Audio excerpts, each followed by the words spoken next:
সবাইকে অসংখ্য ধন্যবাদ, অভিনন্দন। আমরা শুরু করছি আজকের পাঠ নবম দশম শ্রেণীর গণিত, জ্যামিতি অধ্যায় সম্পাদ্য, অনুশীলনী 7-এর 1, 2-এর ক নাম্বার। ভূমি 3.5 সেন্টিমিটার।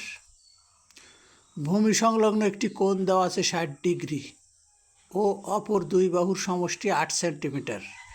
ত্রিভুজটি অঙ্কন করতে হবে। আমরা প্রদত্ত এই তথ্য উপাত্তগুলি ব্যবহার করে যথারীতি পদ্ধতিগতভাবে ত্রিভুজটি অঙ্কন করব এবং অঙ্কন করার পদ্ধতি আমরা পর্যায়ক্রমে শিখব।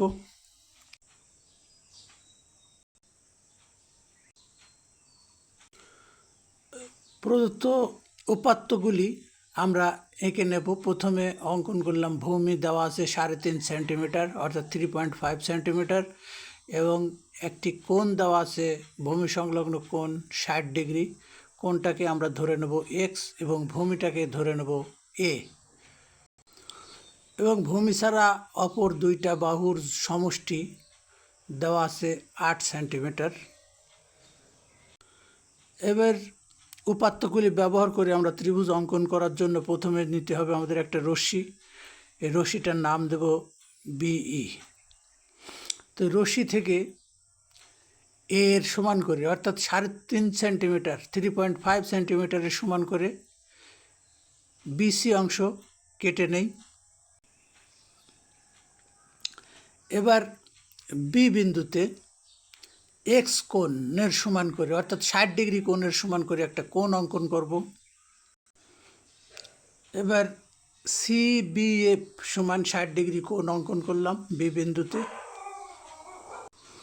এবার বিএফ রশ্মি থেকে সমষ্টি এস এর সমান করে বিডি অংশ কেটে দিলাম।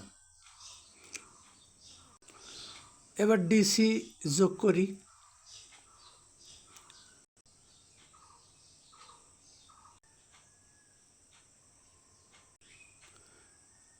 এবার বিডিসি কোণের সমান করে ডিসিজি কোণ অঙ্কন করব।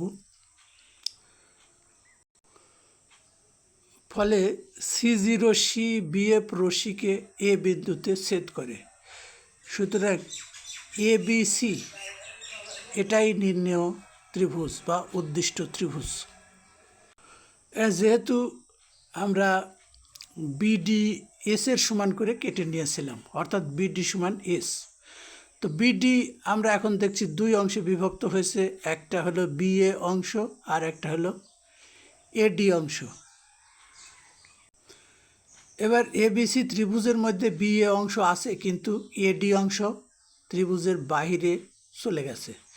তো যে অংশটুকু বাহিরে চলে গেছে ঠিক সেই অংশের সমান করে আমরা এসি অংশ নিয়েছি।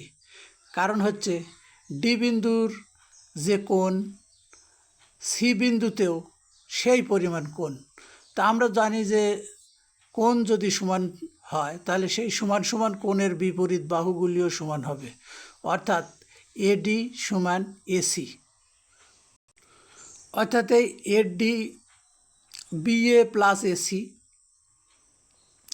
আবার দুইটা যোগ করলে এস এর সমানই হবে, অর্থাৎ বিডির সমান হবে।